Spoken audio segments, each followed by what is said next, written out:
नमस्कार साथियों, आज मैं बात करूंगी कि बच्चे को डिसिप्लिन में कैसे रखें। बातें बहुत सारी है, कोशिश करूंगी कम समय में अधिक से अधिक बता सकूं। सबसे पहली बात, आप यानी माता पिता ही बच्चे के रोल मॉडल होते हैं। एक बात सोचिए, जब बच्चा छोटा होता है, जिन घरों में हम लोग बोलते हैं पानी पीना है क्या, या बेटा पानी पियोगे, बच्चा जब धीरे धीरे बड़ा होता है तो वो पानी ही बोलता है। कई घरों में वाटर शब्द यूज होता है, बच्चा धीरे धीरे वाटर सीख जाता है। तमिल परिवार है, वहाँ तन्नी यूज करते हैं, बच्चा जैसे जैसे बड़ा होता है वो तन्नी ही सीख जाता है। जहाँ पे जल बोला जाता है तो बच्चा भी जल ही बोलने लगता है। हमें बच्चे को समझाना नहीं पड़ता है कि नहीं इस चीज को तुम ये बोलो, वो हमें जो बोलते सुनता है, वो वही चीजें कॉपी कर लेता है। इस बात को बताने का उद्देश्य सिर्फ इतना है कि जब एक छोटा सा शब्द बच्चा हमसे ही सीख रहा है तो हमारा पूरा व्यवहार, हमारा आचरण कैसा होगा वो भी बच्चा हम ही से सीखता है। जैसे हम होंगे वैसा ही हमारा बच्चा बनेगा। कई बार ये होता है कि हम बच्चे के सामने झूठ बोल देते हैं। ऑफिस से कॉल आई, ऑफिस नहीं जाना है, हमने बोल दिया आज मैं बीमार हूँ, ऑफिस नहीं आ सकता।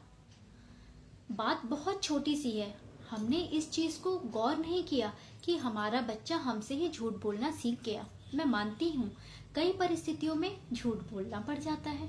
आप बाहर चले जाइए, आप बच्चे के सामने झूठ मत बोलिए। दूसरी चीज है, बच्चे के लिए समय निकालिए। अब आप कहेंगे बच्चे के लिए तो हमारा तो पूरा समय बच्चे पर ही जाता है, लेकिन नहीं। देखिए, कई बार होता है आप ऑफिस से आए, बच्चा आपको कोई चीज बताने के लिए भागता है, पापा पापा आज मेरे स्कूल में पता है क्या हुआ, ये पोयम सुनाई गई, या मिस ने हमें ये पोयम सिखाई। और आपका बिहेवियर कैसा होता है, या तो आप मोबाइल में व्यस्त होते हैं, लैपटॉप में व्यस्त होते हैं, टीवी देख रहे होते हैं, तो आप उसकी बातों को ठीक है, अच्छा, बस इतना कह देते हैं। या फिर कई बार गुस्से में बोल देते हैं, चुप रहो, देख नहीं रहे हो मैं ऑफिस से आया हूँ, चलो जाओ बाद में बताना।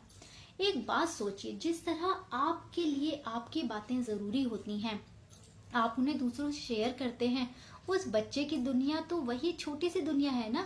उसके लिए वही उसकी कविता, कहानी, खिलौने, गुड़िया गुड्डे, उसकी टीचर्स, उसकी बातें, यही उसके लिए सबसे इम्पोर्टेंट है। और वो तो अपनी सबसे इम्पोर्टेंट बात आपसे शेयर करने आया था। तो हमें बच्चे के लिए समय निकालना चाहिए। अच्छा, मैंने एक चीज और पाया है कि पेरेंट्स बच्चों में तुलना बहुत करते हैं कि अच्छा देख, बगल वाले पड़ोस का बच्चा देख कितना अच्छा है पढ़ने में, तुम नहीं हो। अच्छा, पड़ोस तो छोड़िए, कई बार होता क्या है कि घर ही में हमारे आपके दो बच्चे हैं तो हम आपस में भाई बहन में ही कंपैरिजन करते हैं। तुम्हारी बहन देखो पढ़ाई भी कर लेती है, घर के काम में भी हेल्प कर देती है, तुम नालायक हो, तुम कुछ नहीं कराते हो। नहीं, इस तरह मत कीजिए बच्चे को।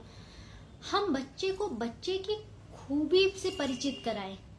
हो सकता है कि आपका एक बच्चा पढ़ने में बहुत अच्छा हो, दूसरा पढ़ने में अच्छा ना हो, लेकिन आप गौर कीजिएगा जो पढ़ने में नहीं अच्छा है, हो सकता है उसकी ड्राइंग अच्छी हो, उसका डांस अच्छा हो। तो हमें जो भी चीज उसकी अच्छी है उसको अप्रिशिएट करना है। मैं आपको एक एग्जांपल देती हूँ। मेरे स्कूल में सर्वेश नाम का एक बच्चा है जिसका वीडियो अभी 1 मिलियन व्यूअर्स ने देखा है। तो उसका वीडियो सबने बहुत लाइक किया है। वो बच्चा पढ़ने में कमजोर था, ज्यादा अच्छा नहीं था, लेकिन मैंने उसकी एक्टिंग को पहचाना कि वो एक्टिंग बहुत अच्छी करता है, और मैंने उसे सबके सामने एक्टिंग करने का मौका दिया। मैंने उसको अप्रिशिएट किया, उसकी एक्टिंग को मैंने यूट्यूब पर डाला और उसको दिखाया भी कि देखो कितने लोग तुम्हें मैसेज कर रहे हैं, सर्वेश तुम तो बहुत अच्छे हो। इससे हुआ क्या, उसके अंदर एक कॉन्फिडेंस आया कि अरे मुझ में कुछ बात है। और उसका नतीजा ये हुआ कि वो धीरे धीरे पढ़ने में भी मन लगाने लगा। जब उससे कहा सर्वेश तुम्हारी तो सब लोग बहुत तारीफ करते हैं, बेटा तुम पढ़ाई में भी अच्छे बनो। तो हमें बच्चे को कभी डिमोरलाइज नहीं करना है, उसकी एक तो तुलना मत कीजिए। अच्छा, दूसरी चीज क्या है, डिमोरलाइज मत कीजिए बच्चे को। कई बार होता है बच्चा साइकिल लेके निकला घर से, पता चला आपने बोल दिया अभी मत चलाओ, जब पापा आएंगे तब चलाना, नहीं तो अभी गिर जाओगे।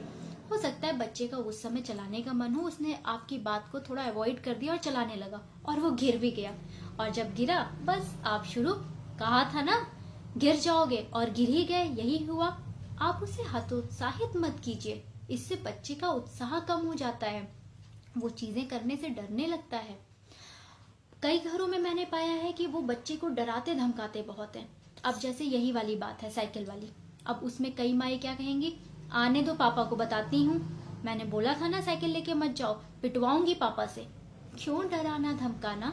अरे जब आप भी बच्चे की माँ हो तो आप उसे प्यार से समझा दो। उस समय जो भी चीजें हैं, जो चीजें पापा आके करेंगे उनसे डांट पड़वाओगे, उससे अच्छा आप प्यार से समझा दो।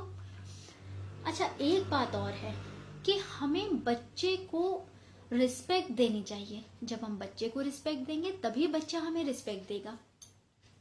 कई बार होता है हम बच्चे पर अपनी चीजें थोपते हैं, जिस तरह हम बच्चे को कपड़ा दिलाने लेकर गए। अब बच्चे को पसंद कुछ है लेकिन हम उसकी पसंद को, चुप करो, ये नहीं, ये वाली तुम पर ठीक लगेगी, बच्चा भी मन मार कर ले लेता है। एक बात सोचिए, मान लीजिए कि आपको किसी ने साड़ी गिफ्ट करी। जब आपको कोई साड़ी गिफ्ट करता है आप ले तो लेती हैं, लेकिन अगर आपको वो साड़ी पसंद नहीं होती है तो आप क्या करती हैं? सच सच बताइए। या तो आप वो अपनी काम वाली को दे देंगी, या आप जब किसी दूसरी शादी में जाएंगी आप वहां चिपका देंगी, लेकिन आप उससे पहनना पसंद नहीं करेंगी। जिस तरह आपका मन है उस तरह बच्चे का भी तो मन है, तो क्यों ना बच्चे को बच्चे की पसंद के ही कपड़े पहनने दिए जाएं। बच्चे के कमरे को पेंट कराना है तो हम क्यों अपने बड़ों वाली सोच उसके कमरे पे थोपे? हो सकता है बच्चे को कलरफुल रेड, येलो, पिंक जो भी कलर पसंद है, रहना उसको है, हमें उसकी भी पसंद को ध्यान में रखना चाहिए। अच्छा, तीसरी चीज एक और है, बच्चे को समझाने का तरीका, ये बहुत जरूरी होता है। कई बार होता है कि जैसे बच्चा आपका खेल रहा था, खेल के मैदान में गया, वहां उसने किसी बच्चे को मार दिया। अब शिकायत आपके पास आई, आपने तुरंत अपने बच्चे को 2 थप्पड़ लगाए। क्यों? हीरो बन रहा था, दादा है तू सबका, क्यों मार रहा था उसको? तरीका बदलिए। अगर आप अपने बच्चे को इस तरह से समझाएं कि बेटा प्यार से खेलने से और अधिक मजा आता है, तुम्हारे अच्छे अच्छे दोस्त बन जाएंगे। देखिए चीजें वही हैं, एक में हम नेगेटिव चीज पकड़ के चल रहे हैं, दूसरे में हम पॉजिटिव चीज पकड़ के चल रहे हैं। तो हमें अपने समझाने के तरीके पे, होता क्या है बच्चे बहुत मासूम हैं, हमें खुद को कंट्रोल में रखना होगा। जैसे हम हैं वैसे ही हम बच्चे को बना पाएंगे। अगर हम कितने भी थके हों लेकिन फिर भी हम अगर अपने शूज, अपने सैंडल्स लाइन से रखते हैं तो बच्चा भी हमसे वही सीखेगा। और अगर हम सही से हैं, एनर्जेटिक हैं, तब तो हमने काम सही से किया। थके हैं तो हमने खुद भी अवॉइड कर दिया, अरे हटाओ, तो बच्चा भी आपसे वो चीजें सीखेगा। इसलिए बच्चे को डिसिप्लिन में अगर लाना है तो सबसे पहले हमें खुद को डिसिप्लिन में होना होगा। आपको ये वीडियो कैसा लगा कमेंट में जरूर बताइएगा।